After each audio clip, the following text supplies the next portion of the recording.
أهلاً بكم يا أولادي.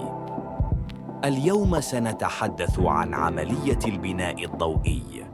عملية البناء الضوئي هي عملية مهمة سواء كانت للنبات أو للإنسان أو للحيوان، ويعد النبات الكائن الوحيد المنتج على سطح الأرض وبعيداً عن البيئة البحرية. ويتكون النبات من 3 أجزاء رئيسية، وهي الجذور، وهي تمتص الماء والعناصر الغذائية من التربة،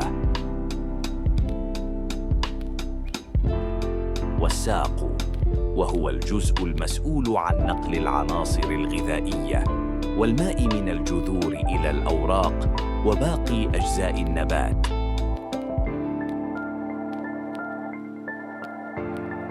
والأوراق مسؤولة عن القيام بعملية البناء الضوئي، وهي أهم عملية على سطح الأرض، فمن دونها لما كانت لتوجد حياة على سطح الأرض.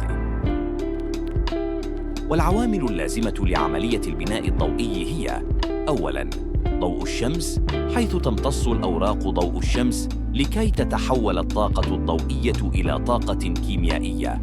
ثانياً، ثاني أكسيد الكربون، وهو الغاز الأساسي لعملية البناء الضوئي داخل الأوراق. ثالثاً، الماء، فهو يعد من أهم العوامل في عملية البناء الضوئي،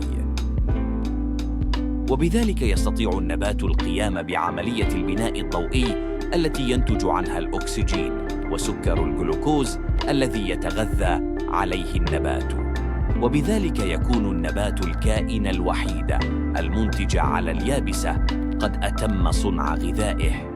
وهكذا قد انتهينا من فيديو اليوم، وفي الفيديو القادم سنتحدث عن السلسلة الغذائية.